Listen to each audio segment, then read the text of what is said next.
Hello and welcome to your November energy report using astrology, I Ching, Gene Keys. I am your host, Candace Johnson, with Of Course It's Miracles, A Course in Miracles. We've got a lot of major themes to cover this month, including the new moon that happens right at the first of the month.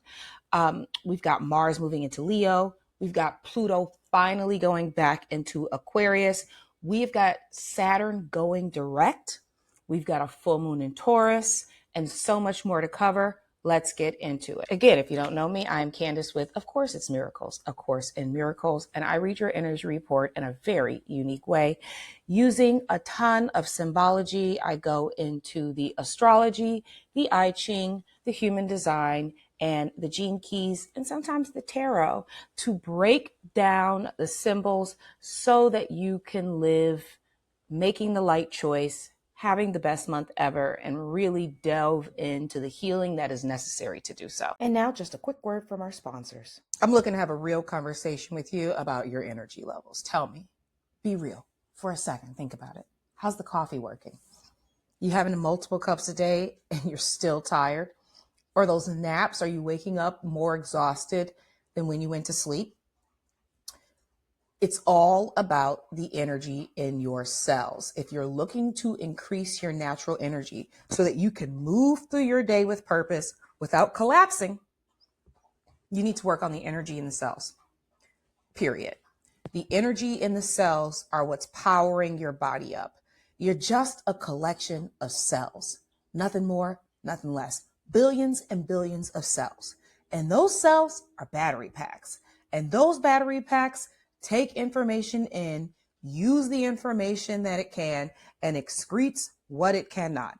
And if you're looking to power up your cells, I'm going to tell you to check out Shilajit. Why? It's all about the fulvic acid. The fulvic acid is where it's at. And Shilajit is about 80% fulvic acid. What is fulvic acid? Fulvic acid is the amino acid that makes the information on the inside of the cell, so that when you create the duplicate copies of the cell, you're creating a healthy duplicate copy. This is where that metabolism and that energy comes in. Taking just 0.05 grams 3 times a day is going to power you up, giving you the energy you need to fuel through your day. So listen up, my little battery pack. You can take it in 2 ways. You can get the honey sticks, meaning you can just easily add it to teas. I know you're taking my herbal remedies, my blood purifying, my womb healing teas, these things that are helping nourish your body. Add it. Just a little bit goes a long way. You can also take the resin, heat it up in a warm little pot of water, take that stick. It's going to have a pre-measuring device on there. All you got to do is add a tiny scant amount. You won't taste it. And you're providing the fulvic acid that your body is craving to help you restore the energy that you need to function on a day-to-day basis. Why aren't you getting that fulvic acid naturally? Well, it's because it's lacking greatly in our foods. You can tell me if you're eating 100% organic all the time, this might not be for you. But for the rest of us who may not be able to do that constantly, that is where we get the proper amount of fulvic acid. It's in the vegetables that comes from a healthy soil base that isn't grown with pesticides or synthetic fertilizers, okay? If you feel like you're eating too much junk food, processed food, things that come from a plant that don't grow from a plant, this is for you. If you feel like you can't afford to buy all of the organic produce that you would like, and who can? The grocery prices are insane. This is for you. If you feel like the nap's not working and the coffee ain't doing it, this is for you. It's time to energize your body so that you can thrive, okay? And I'm not going to leave you hanging. Go to shop.naturalshilajit.com/luluti-skincare. Use code Candace for 10% off. Obviously, that link is in the description. Enjoy. And now back to the program. I find it really cool when we start off the month straight away with a new moon. To me, it just like kicks off the right energy. Happy Scorpio season. And we've got this new moon in Scorpio. And so we've got a lot to cover here, especially just the Scorpio energy that's happening. I'm going to go over the symbology of Scorpio, but I've got a really important message here. I'm getting a download about Pluto, Mars, Scorpio energy, and what that all means for the collective. So the first thing you need to know is that we have a trine with Saturn, and Saturn is playing in Pisces, doing the last dance of retrograde. It's been retrograde since June, and Saturn is the planet of discipline and structure and building structures and how you move in a very masculine way on earth to build the structures that is necessary for your reality. With it having been retrograde, also, let me say, bringing in these structures, these deep seated desires that you have, Saturn is always trying to get you to stay on course and to stay on track with those desires. Now, with it being retrograde, we have been in this watery Pisces kind of, I would say, like re-editing or rebuilding, kind of working on a structure that was already there, this existing structure, kind of going in and seeing where we needed to tie up loose ends and, clean up the area before we move forward with it going direct, where it will then, we will be working on something new, building and keeping with the discipline. You may have been working on reorganizing your schedule, making sure that you are getting things done in the proper order, or rebuilding something and ensuring that it's exactly as it needs to be. We've had a lot of support from Uranus with change and a lot of Saturn really working on this process. And within Pisces, this watery, psychic, kind of like in the quantum space, not really on Earth. It's for some deeper, stronger desire. So with this trine to the new moon in Scorpio, I think it's trying to transform something, bringing up the last, I would even say, wounds, passions, desires, things that need to go, things you need to bring up for them to stay before Saturn goes direct. It's meeting with the new moon. Okay. Now, this is the kind of really interesting information that kind of came into my field yesterday when I was working on this report.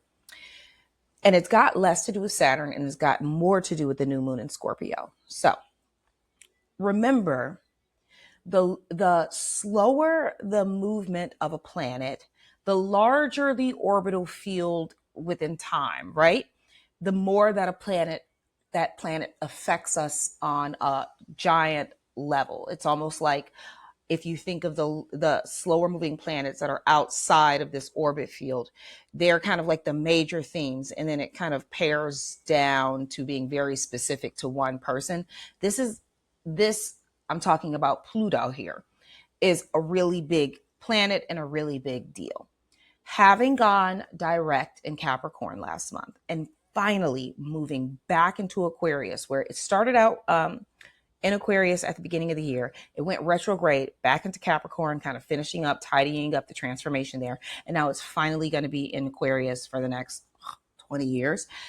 There is this message that's coming through because of the Scorpio new moon, okay? And because Mars is moving into Leo. Okay.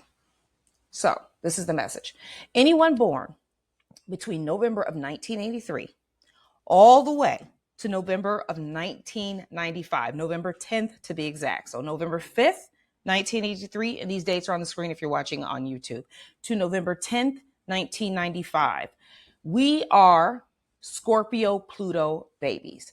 So Scorpio and Pluto were together at this time, Pluto being the ruler of Scorpio. This was a big deal. Scorpio's at home, okay? If you were born during this time, you are probably a light worker. You came in to transform the world. You are here for very specific topics. And I'm not saying that people who were not born with Pluto and Scorpio are not light workers, but we have a very specific we have a very specific task. So it is to address taboo topics. We have this strong drive to uncover truths, to confront societal taboos, and to bring hidden issues to light. This generation is often characterized as fearless when it comes to addressing dark or uncomfortable subjects. That is the definition of those born in that generation when Pluto and Scorpio were together. Now, Saturn does come in here for a minute because You've got this transformative energy of Pluto and this regenerative energy of Scorpio that are together. And then you've got this structure building energy of Saturn. So if then, let's break it down even more. If you were born between November 1983 and May of 1985, you had Saturn in Pluto with Scorpio. So there are these structures that you are either building or breaking down based on these taboos, these false beliefs that the society entails. And it's our job to go in and say, that's not right, that's not true. And in reality, kind of as light workers, we went through that process of unveiling that within our false beliefs. And now something is telling me that it's signifying the time for us to do that for others. Mars being the other planet connected to Pluto, because it's the original ruler, right? Moving into Leo, very comfortable energy for Mars. And we'll talk about that a little bit more with Mars and Leo when I talk about that transit. But that is, Leo covers the I am this creative being in a creative field, and it's in charge of this creative field that we manifest in, the everything we see, touch, taste, smell, hear, all of it, with Mars being this drive, this fire energy that fits well with Leo, right? Coming in to bring some inertia and some punch and some force into your creative field. Okay. Then with Pluto moving into Aquarius, it's for the larger community. All right. This is a pretty big deal.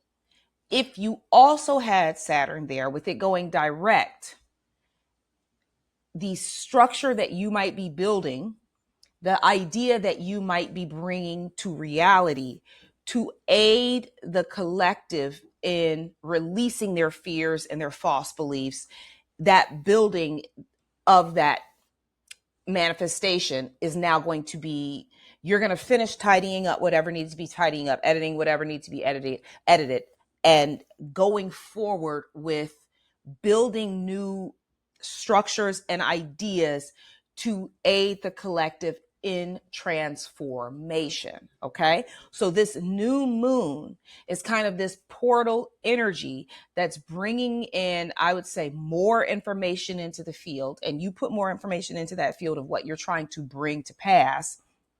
And it's really good for the light workers out there who were born during this time, because I think we're being called to rise to help the next generation transform. Because of the election, I'm just going to say this, there is going to be another major wave of light workers waking up, and it's our job to catch them and to help them and to facilitate in the guiding through our teachings, through our courses, through our websites, through our podcasts, through our music, through our movies, through everything that we're creating to help them get to the next level. Okay. Almost like that energy is going to be revving up, that shine, that Leo clout, the king that is Leo, the attention that the Leo craves. Mars is going to be there supporting that energy for this transformation. And this new moon, I'm asking you to pull out all the stops on what you are truly trying to bring into this reality field, because you have this supportive energy. Scorpio knows you're trying to transform something. Scorpio knows that you have these deep passions and desires, and you're going to have to ensure that, write them down, get them out, so that even if you have to rebuild it, before Saturn goes direct, make sure you're editing everything that needs to be edited, working on all the parts that you are playing in, because it's going to start moving everything forward, and it's going to be your time to shine. That's what I have. That message literally felt like giving birth. I don't know why that was so hard for me to get out, but okay. So to honor Scorpio season and this new moon, I want you to know more about Scorpio. So I pulled this image up from Johfra Bosschart. I think that's how you pronounce his name. I have used his image before for Libra, and I really enjoyed that. I have to repost that to this new channel, but Johfra is an amazing artist, and he did a series on all 12 astrological signs. And I'm going to go through this image and pull out all the symbols so we can really delve into what Scorpio means. If you are listening instead of watching on YouTube, that's okay. I'm going to ensure to try to describe this as best as possible, but you might want to, this description link and the way to get there is going to be in the podcast description. So just click the link and look at this, because number one, the image is absolutely beautiful, and it'll really give you a good idea of that Scorpio energy and what it means for all of us. Okay. So let's start with this. This beautiful image that you see is like a dusty red, almost like they're on Mars. Okay. It's orangey and dusty and almost not smoky, but kind of like sand or dust has been kicked up into the environment. And I always like the way he frames his images to kind of give you a place to really focus your energy. And this is like almost like you're stepping into a gnarled cave, which really does represent like this hidden aspect of Scorpio. Scorpios can be very secretive. I love a Scorpio, but I'm just saying that they can be. And while that is true that they can be secretive, they're incredibly loyal, passionate, and they really do well in this harsh environment that you see here, this dusty. They do well in any environment. They know how to thrive no matter where they are and what circumstances they have been faced with. And that is really what this image is showing, okay? So the first thing that I want you to notice in this image is the giant scorpion sitting in the center of the frame. Okay. He's holding with his pinchers a piece of dice that has the symbol of Scorpio on it. Now, let's talk about scorpions to better understand the Scorpio. Okay. So scorpions are like the oldest creature on Earth. Their fossil records date back to over 400 million years, even before the dinosaurs. Okay. So this gives me infinite, this gives me wisdom, this gives me, it's just old. They are survivors. They not going anywhere like cockroaches. They would last if we had some sort of nuclear explosion. The scorpions are still going to be here with the nasty cockroaches. Okay. Just to let you know. They live on every continent except Antarctica, and they can thrive in any environment, just like the Scorpio. So the desert, the rainforest, the grasslands, the mountains, you're going to find them everywhere. They're incredibly resilient, all right, obviously, or they wouldn't have been around for 400 million years. And they can regenerate certain body parts, such as their legs. So if they lose a limb in a battle or an accident, they can usually bring it back. So it's a very regenerative symbology here. It's like you could die and come back to life. It's all about transformative energy. All right. Now, the next image you will see here in the left corner is a baby holding a skull. I know, so wholesome. And this represents birth and death. So this cute little baby, innocent baby holding this skull, is all about this death and life process. We're constantly dying and come back to life. Okay. When they're talking about death, obviously they could be talking about dead, because we reincarnate like dead, or this process where we shed a layer of ourselves and then rebirth ourselves, almost like just like the phoenix rising from the ashes. This symbology, and when you look at tarot, it is the death card, right? That's what Pluto represents, and that's what Scorpio represents because of Pluto. This death idea that we all die constantly. If you look back to the last 30 years of your life, if you're old enough to have lived that long, I don't know how old you are, but you've been so many people, and parts of you have died while other parts have bloomed. When you start a new career, when you have a family, when you get married, when you move cities, when you go to college, when you get out of college, there are these regenerative forces that come into play that ask you to kind of start from scratch, to be reborn, to illuminate from. And that is really what this energy is about. Now, on the other side, the other corner, you've got this chalice here. All right. And it's two chalices here. So two cups. Two cups. That might be something.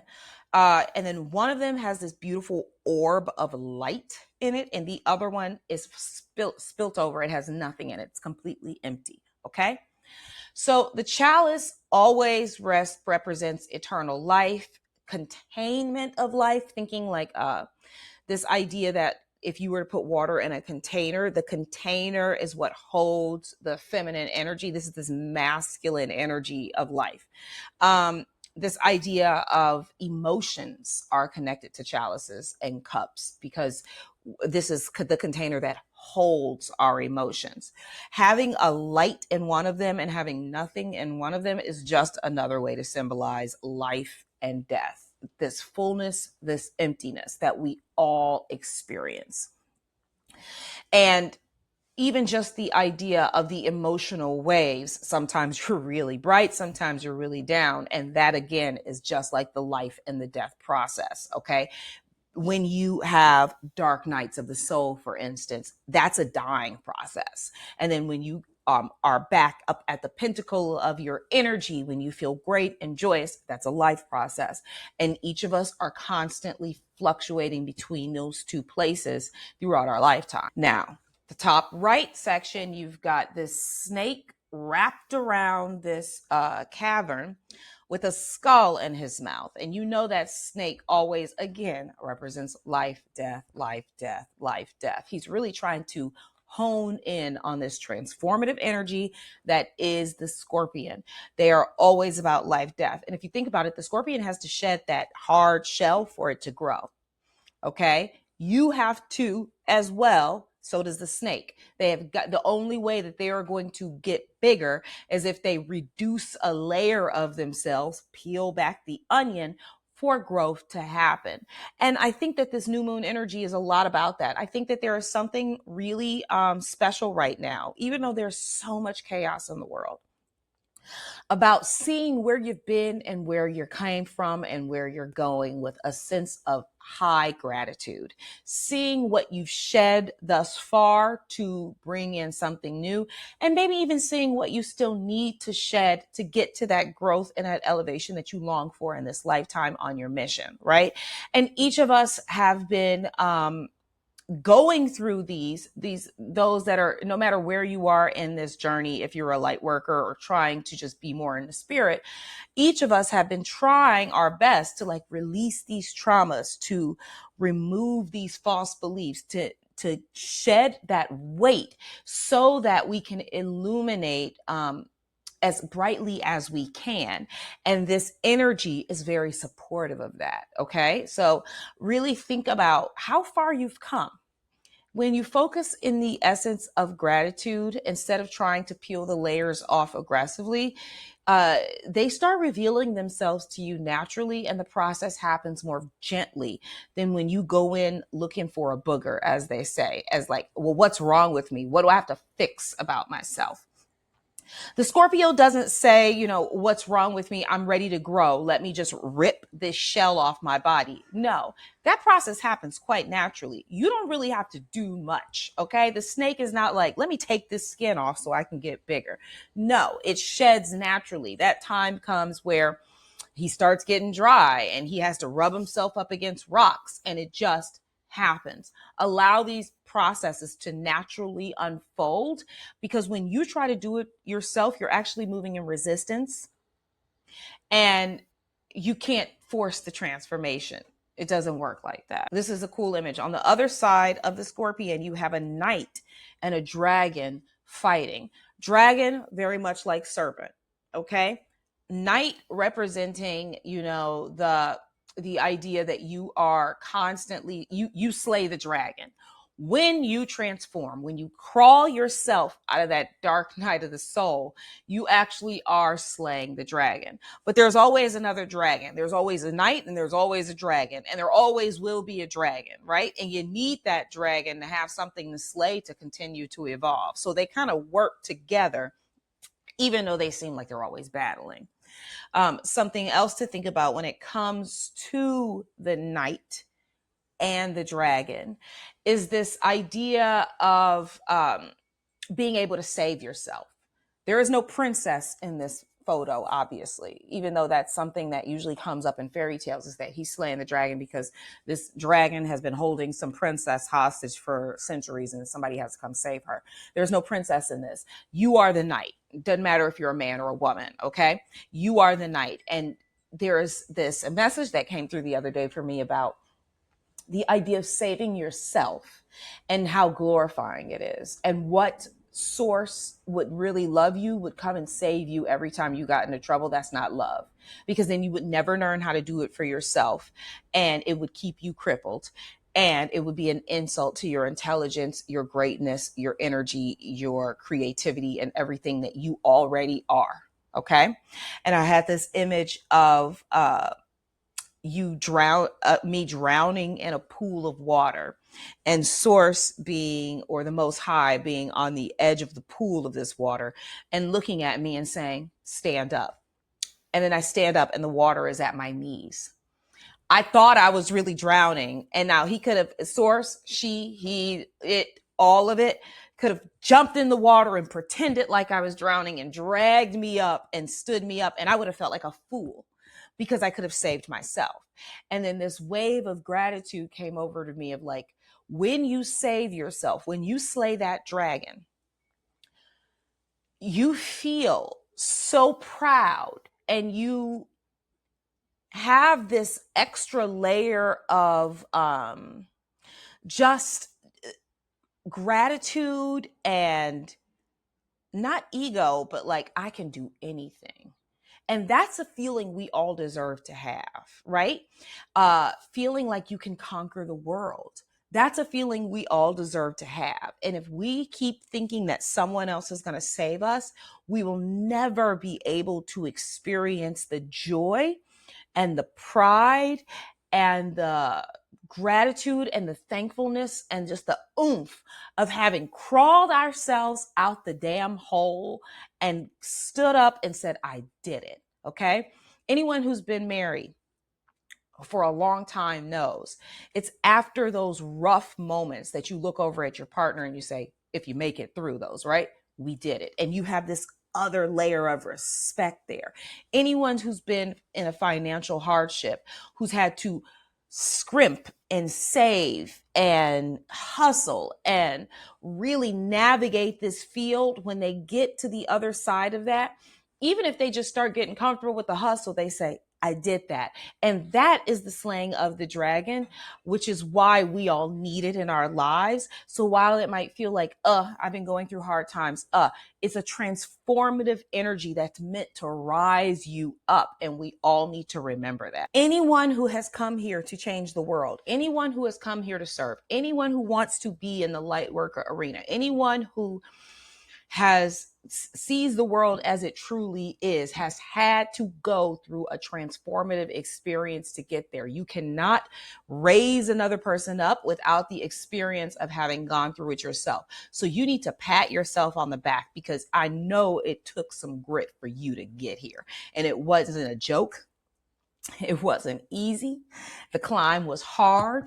The route was terrifying, and yet still you rise, right? So I think this moment is one where, if you can go into a bit of a gratitude and celebration of how far you have come, then the next time something comes up, you will remember these past experiences and you'll say, I knew what it was like when I got to the other side. I got even higher. I rose even further, and it won't feel so defeating. Instead, it will feel like chess pieces, and I got to make this move. It's going to be a little bit rough, but I know what's on the other side when I make these moves right, okay? And that's where I think this energy is coming from. The transformation of the Scorpio always ends up as the eagle. That is what you get when you go through the stuff. You then soar. The eagle, all right? The eagle can see from a higher vantage point. The ego, too, is a survivor, and it can see everything on the field. It's flying higher than the field to then let people know what's coming. It's got another vantage point, and that is where you get. That's the other side of the climb. That is what happens when you transform, and that is what we're all here are called to do, okay? We're here to become the ego. So look for that ego energy within yourself. And it's there. It's already there. Even if you've got it under 3 or 4 layers or 10 layers or 1,000 layers, it exists within you and it's ready to soar. And if you see in the foreground, there is a man sitting there meditating. Okay. He's got a dragon fight happening to his left. He's got a freaking giant scorpion in front of him. And yet he's just sitting there chilling. All right. This is us. When you can find your stillness, when you can find that quiet place within your heart and your soul, then you become this man in the background chilling. And all of these things around you, they come and they go. They come and they go. And you're not scrambled by it. You're not jumbled by it. You're smooth and cool and chill like you want to be. Okay. Now, Scorpio is a water sign. It's like still water. And this scorpion in the image, in the foreground, again, he's holding this dice with his pinchers, and it's on top of just water that's spread across the scene. And this water isn't moving. This water is not the ocean. It's a puddle.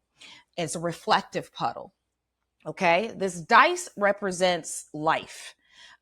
Fate, destiny, luck, the roll of the dice. And this water, this reflective image, is reminding us that the reality that we are creating is all a reflection of our thoughts, our beliefs, our actions, everything that we do. And this roll of the dice of fate is also based on this mirror image. How you think, how you believe, where your emotions are, the actions that you take are just constantly being reflected back to you in this field. Okay. It's not here to harm you. It's not here to hurt you. It's not here to punish you. It's not here for you to feel guilt. It's not here for you to feel shame. It's to say, yo, this is what's going on inside.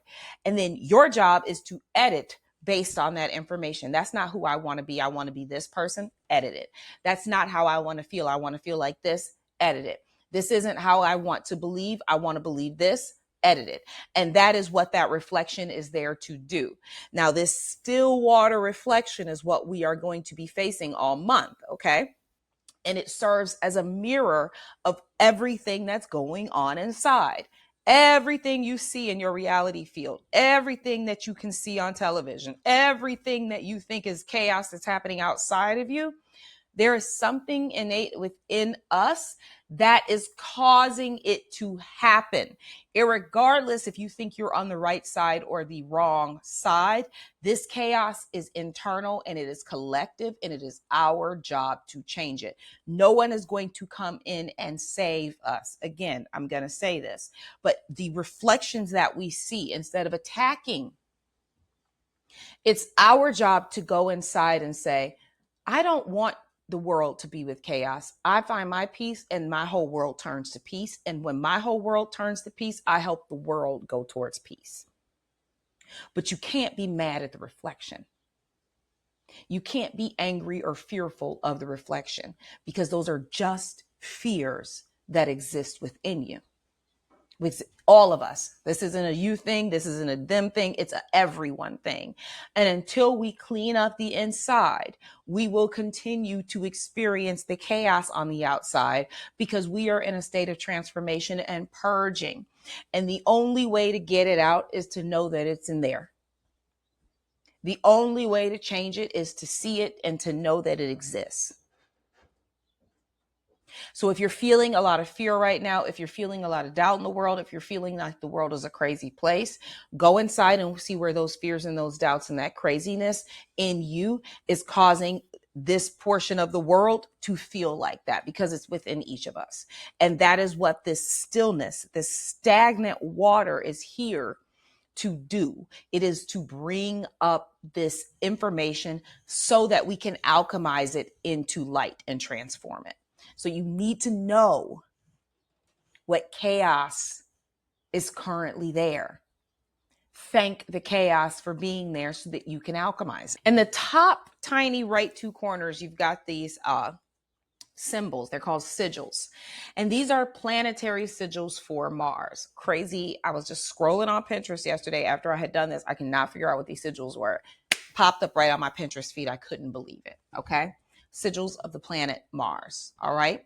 Now, Mars, again, headed into Leo, this great I am and how we create in this field of ours. Now, Mars is the great I am because it's connected to Aries, which is the great I am, who I am as a human being, my drive, my personality, what I use on the earth plane to get what I need to fulfill my mission. Going into Leo, it's all about how you shine, how you use it to create within this reality field. Mars is our charge, our drive, our passion, our force, our energy, how we fight, how we combat, but also just how we get it, how we get to the mission. Okay. And so when it goes into Leo, I want you to remember that there's this element there asking you to be your greatest version of yourself without the ego, with the knowing of that you get to be this divine puzzle piece that is absolutely unique, like no other. And that when you are shining in that divine space of being absolutely you, you magnetize the experience to be exactly what you need it to be to get what you need to get done. And then finally, in the background, we've got this rocky crest. This is not really a mountain. It's more like a sculpture. You don't really climb it. It's got ways where you can go right through it. And this represents that climb, that effort, that inertia that it takes for this transformative energy. Again, it wasn't easy. It was a rocky terrain. It was a rough go at it, but you became an eagle, right? And you now soar. And this also is kind of coming back to Pluto being in Capricorn. I told you last month, Capricorn is the mountain goat climbing the mountain. And we were at the last, and still are until the end of the month, we are at the last part of this climb. So it might feel a little rough getting to the top. You are tired, okay? You have been doing this for years. We are all tired, but we only got a little bit left to go before we get into this Aquarius energy, which is like electric air. So it's like you get to the top of the mountain and this current will take us. And so this transformation will feel less of a climb. Okay.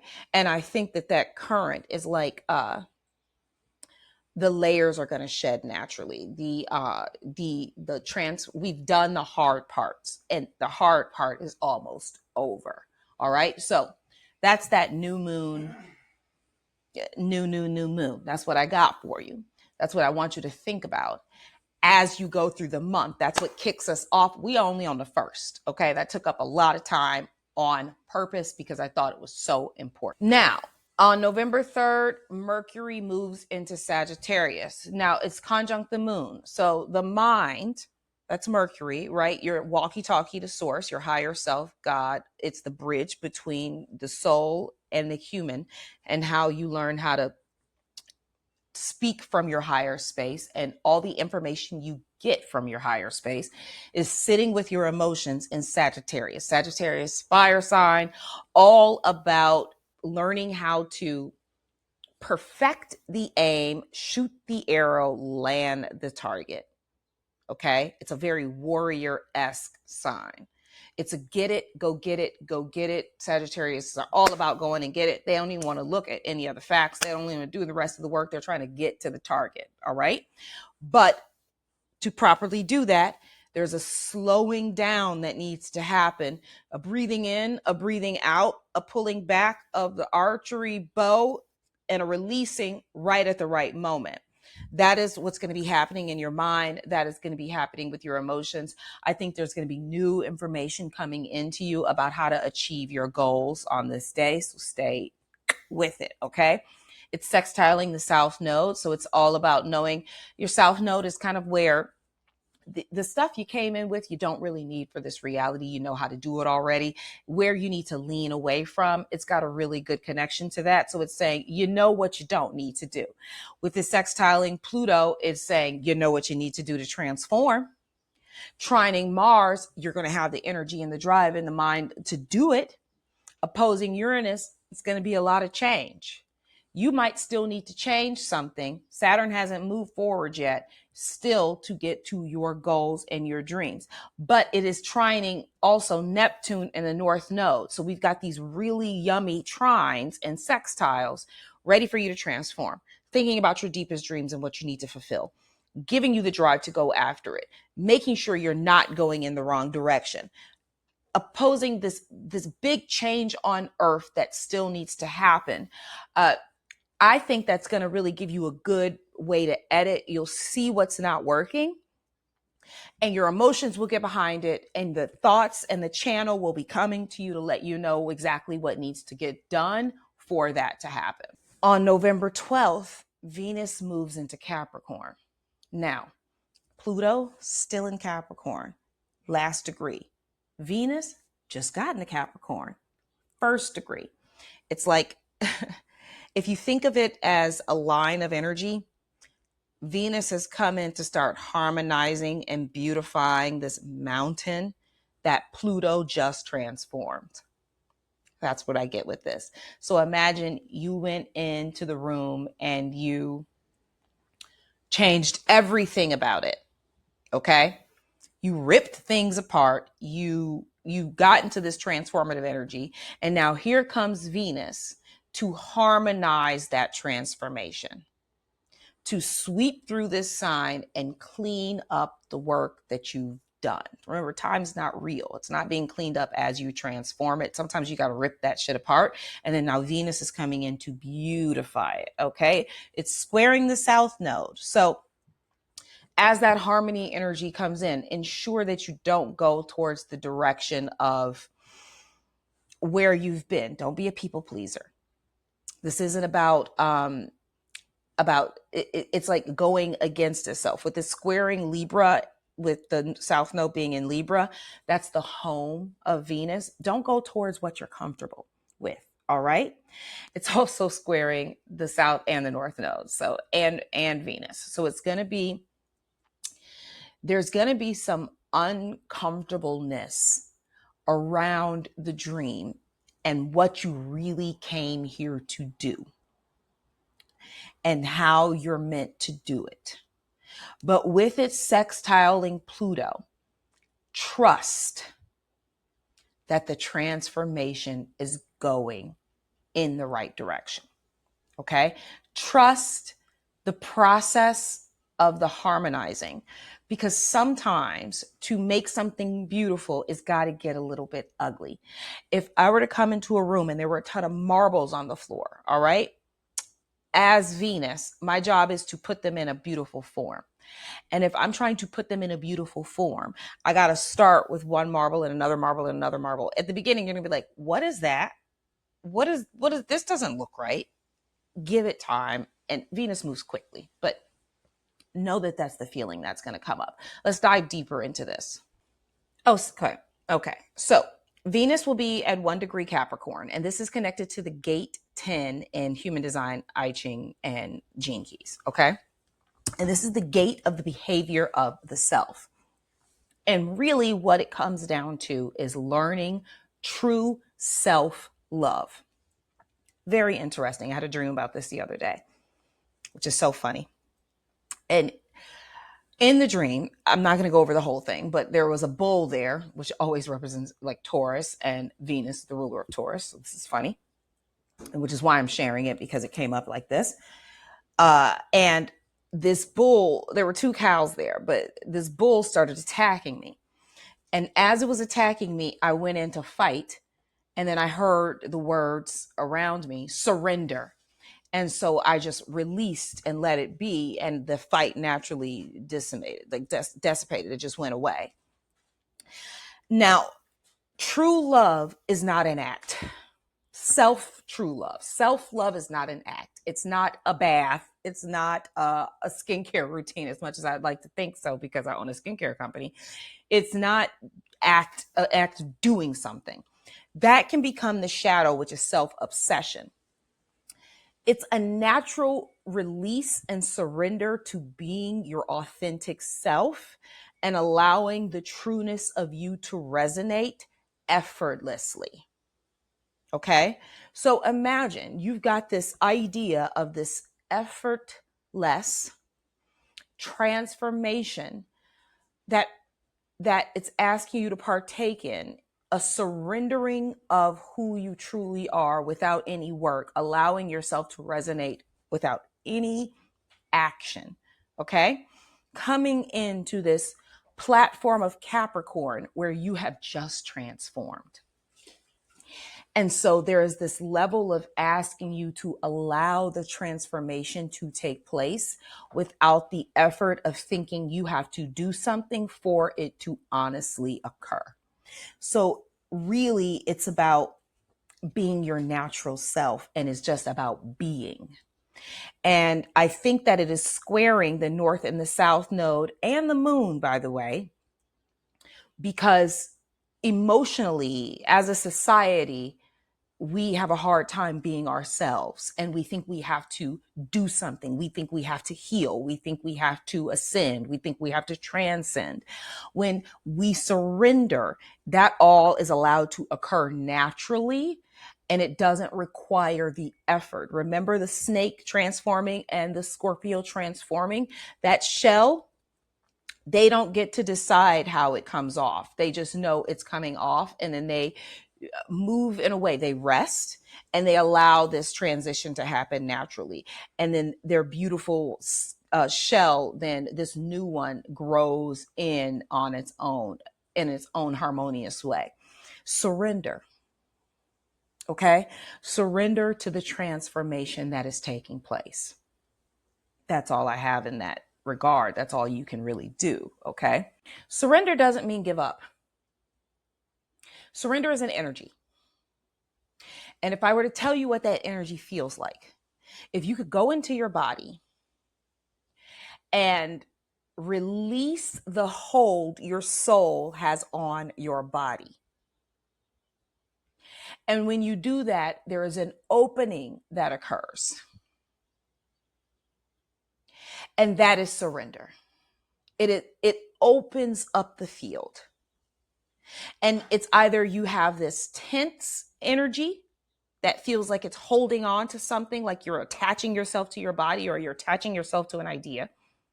And then there is this release where you allow yourself to just be. That's where we're supposed to be on November 12th. Now, by November 15th, we have the full moon in Taurus. No coincidence that Venus just moved into Capricorn, the ruler of Taurus, has asked us to surrender. Okay? There are no coincidences. It all aligns. So, when you have this full moon on the 15th, you're going to be sitting right on top of Uranus, the planet of change in Taurus, which you've been working on changing things, right? You're going to have a really good aspect to Neptune and to Saturn, meaning when you do this change, it is to help you fulfill your mission. And it is going to help you with the building of your dreams. And it's trining Pluto transformation. Keep the surrender energy going. This illumination of the full moon. Okay? Because remember, it's a cross and opposing the sun. So you've got the sun in Scorpio. You've got the moon in Taurus, directly opposing energies, directly facing each other, face off, illuminating to you the changes that may be necessary for the transformation to be complete. Okay? Or illuminating to you the mirrored reality. You will see something in the field that will let you know where you are on your mission. You might not have anything to change. It might be how well you surrender. Okay? So, with the moon sitting right on top of Uranus and Taurus, I'm going to go back to this for a second. Uranus has been really working towards one goal, and I've talked to you about it in every energy report that I've done for the last 3 months, because it hasn't really moved. The energy of Uranus is all about being in the right groups so that you can take down roots and grow to your fullest potential. Okay? Bloom to your highest state. When you are in the right room, when you are around the right people, you feel comfortable enough in your being to exist in your fullest self. With Venus now being in Capricorn, coming behind Pluto for this transformative energy, and your job is to surrender into being yourself. What the reflection of the sun is going to tell you is where, if you're in the right place, number one, have you gotten into the community? Have you found the right place that you're supposed to be in? I've been talking about this for months, finding the like-minded people, making sure you're in the right place so that you can bloom where you need to be. Surrendering to the process of allowing the bloom to unfold naturally. Ensuring your emotions are okay and safe and you are nurturing yourself. Nurturing is not the same as self-care. It's saying, I'm safe, I can release, I can let go. The universe has got me for my transformative experience to take place because I'm trining Pluto. And the moon is going to come in and show you with the sun beaming at it so that it's full, right? Where examples of how that's unwinding, how that's coming into play, letting you know where you might need to work or where you've gotten it, come into with some gratitude, see where it's working. Only you know where you've been working, what you've been working on. You've been changing it a lot, trying to get it perfectly. You've been editing it because it didn't feel like it was done all the way. It's for the larger mission. You know what the mission is. You've been transformed to fulfill that mission. Your job is to surrender and allow it to now kind of unfold. I think they're saying the work is done. The work is never really done, but the work is done in a sense of there was so much editing taking place. There was so much redoing and reconfiguring and rechanging. Now you can kind of go forward with it as it is, surrendering to the process of now allowing the universe to mirror back to you how it went. And I think it's going to say it went well if you've been doing the work. And again, no coincidences. On this same day, Saturn is going direct. So now you're done editing. That's what I'm trying to tell you. And it's now like finishing up this project is more aligned with your being of transformation. You've done all the editing. Saturn is out of retrograde. You can go forth with some confidence of what you've created here. All right. And it's still in Pisces. So it's still in this birthing phase. It hasn't moved to Aries and won't until 2025. But it's like you're in the last stages of gestation. You know, the sex of the baby. The baby's got all its toes, it's got all its fingers, it's got all of its neurons.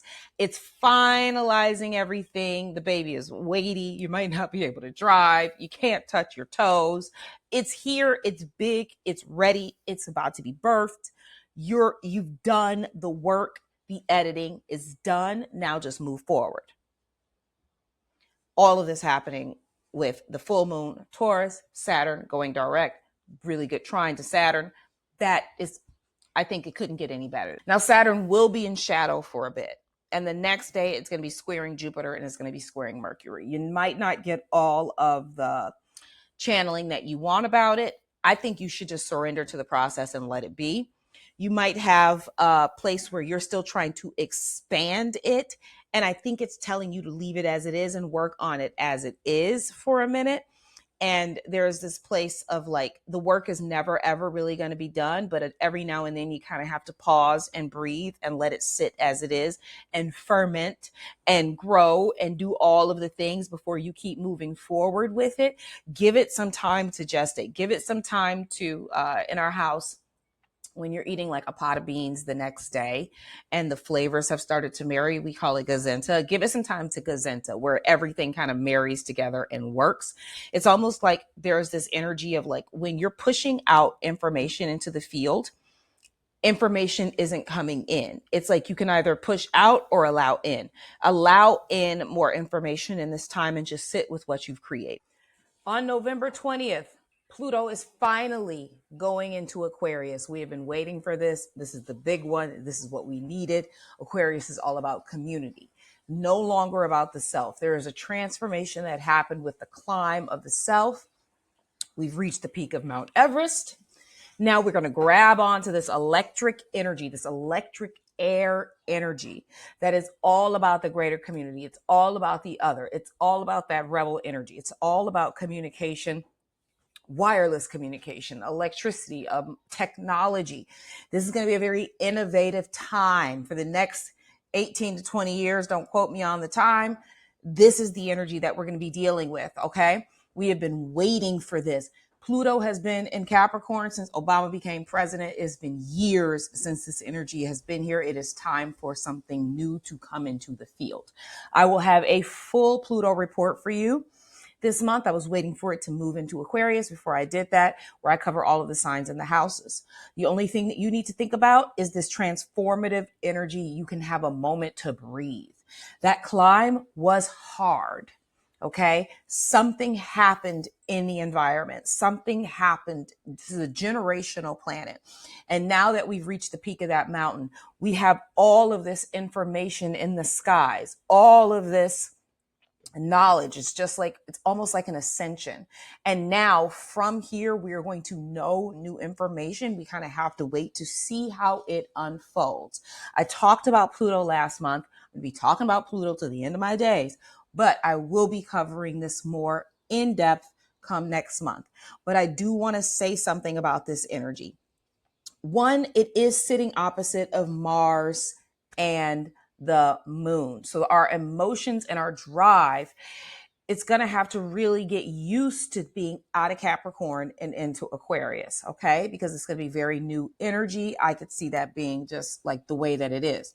But it is trining Uranus, and it is trining it is sextiling the sun, and it's sextiling the North Node and Neptune. So it really knows our mission already. It knows the direction that we're trying to go into. It's transformed us from the South Node. It's saying, you did good here. You know what you need to do in a North Node now. You have the experience of the South Node to move it to the North Node. The sun is shining down on you. Source is saying your transformation went absolutely incredible. And you're ready for this change. Okay. I do want to look at the Sabian symbol of 0 Aquarius, which I know I covered before, just to really hone down and drill in the symbology of this momentous occasion. In the Gene Keys and Human Design and I Ching, this is all about limitations being the shadow, and learning how to work within a confined environment to squeeze all of the juice from it. Okay.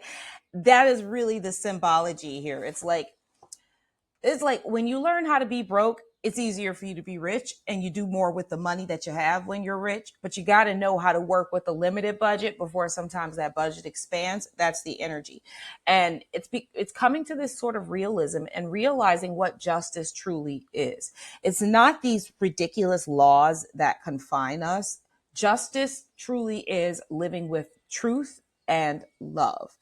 That's the best way that I can put this. Now, Pluto has been in this energy, and it's really like taking this energy to the utmost of the experience. And this idea of justice has been coming up so much with us because as a society and a collective, that's what we've been asking. Is this true justice? Is the world right? Are we living in a way where everything is just? Because what is justice?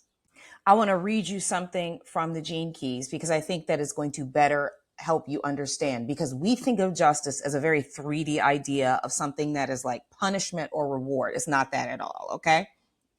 We also see it as this term of retribution or karma. It's not that either.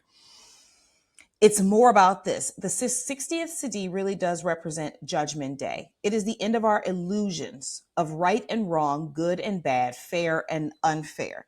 The 60th Siddhi breaks all the laws of our reality, beginning with the law of time. Whereas we see time in a sequence, the 60th Siddhi experiences all time in the present. This means that there is no event horizon or sense of linearity, meaning that the person manifesting this siddhi can travel through time. The second law that the 60th siddhi breaks is the law that holds form itself together, what we call gravity. In other words, these people are able to travel not only through time, but also through space, quantum jumping. The laws of gravity that hold atoms together and maintain order within our cosmos are completely smashed by this siddhi.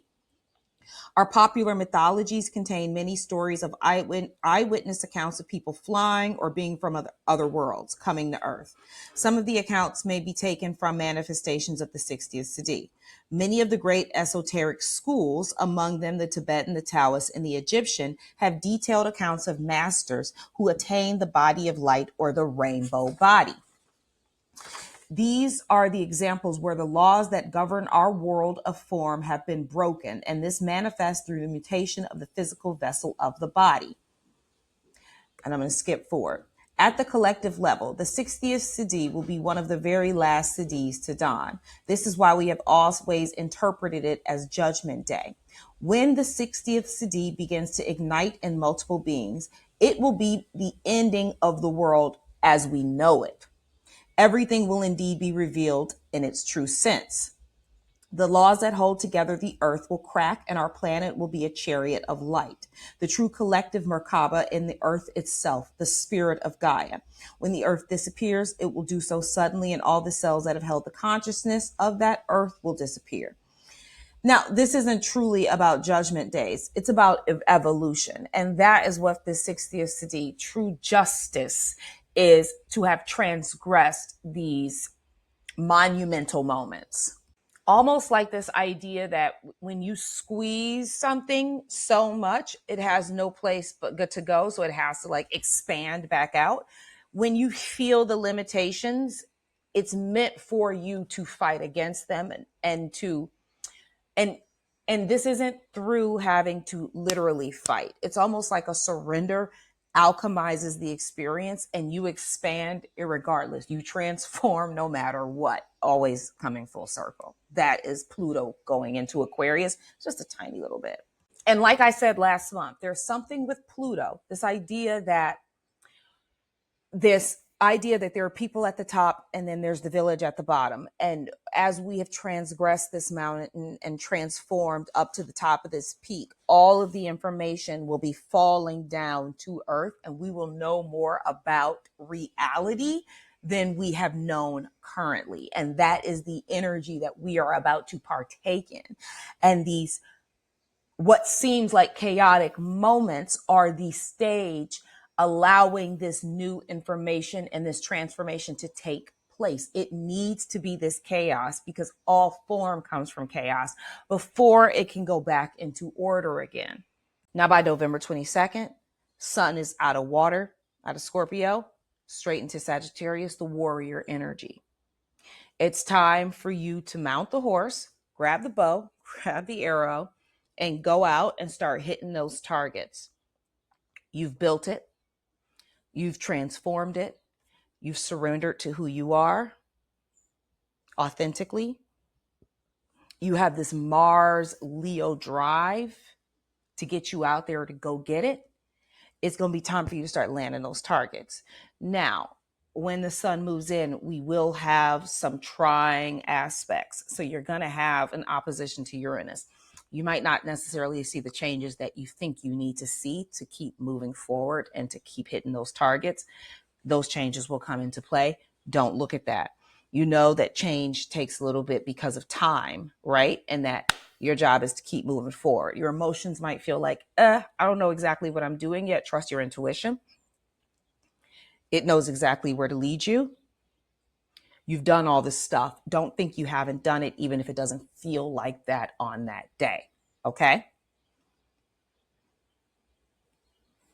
It's got such a good aspect to Pluto. It's got such a good aspect to Neptune and the North nodes. They're trining and sextiling and to Mars. So the drive is there. The transformations have taken place. Your mission, going straight towards it. North node, where you need to be, is right there. Having the faith and surrendering to the process of allowing is what is going to be necessary.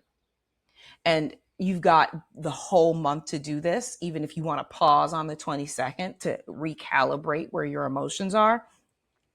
But you're going to be in a really good space to hit those targets you've been aiming for a while. This month might feel like chaos. This month might feel scary. But I need you to see, even just the way that the astrology is looking, it's to transform us to a higher experience. No one is coming to save us. Doesn't matter what you think. And if no one can come to save us, no one can come to damn us. Okay? Have faith and be that man in the image of Scorpio.